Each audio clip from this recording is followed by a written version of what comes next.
Halo teman-teman, salam sejahtera untuk kita semua. Baiklah, di sini saya akan mempresentasikan hasil kajian tentang sumber-sumber hukum kontrak internasional. Sebelum itu, perkenalkan nama saya Frederico Lois van Gonggonang, NIM 22602161, Fakultas Ilmu Sosial dan Hukum. Nah, di sini saya akan menjelaskan sumber-sumber hukum kontrak internasional.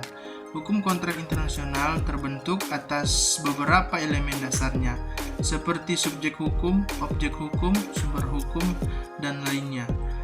Sebagai salah satunya juga memiliki peran yang sangat penting dalam upaya pembentukan hukum kontrak internasional. Dan sumber-sumber hukum kontrak internasional merupakan kajian yang sangat penting dalam pembahasan hukum kontrak atau bisnis internasional.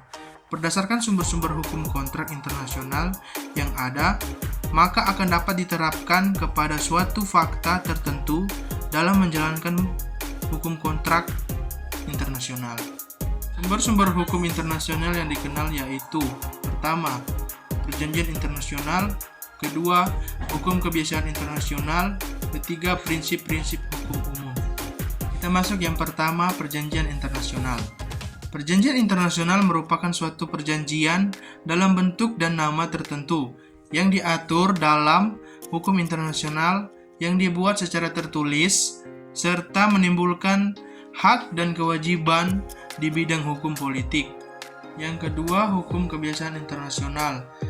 Hukum kebiasaan internasional merupakan sumber hukum yang dapat dianggap sebagai sumber hukum yang pertama lahir dalam hukum perdagangan internasional. Dan yang terakhir, prinsip-prinsip hukum umum. Prinsip-prinsip hukum umum, sumber hukum ini akan mulai berfungsi manakala hukum perjanjian, hukum internasional, dan hukum kebiasaan internasional tidak memberi jawaban atas sesuai persoalan. Prinsip-prinsip hukum ini dipasang sebagai sumber hukum penting dalam upaya pengembangan. Jadi dapat kita simpulkan bahwa perkembangan hukum kontrak di dunia internasional salah satunya ditandai dengan pertumbuhan soft law dan hard law. Contohnya, dengan adanya perjanjian maupun sumber hukum lain yang telah mampu memperbaiki tatanan kontrak internasional dan mampu membawa harmonisasi bagi kemudahan transaksi bisnis antar negara. Sekian presentasi dari saya. Jika ada kata yang salah, mohon maaf. Jalan-jalan ke kota Paris, jangan lupa membeli good time.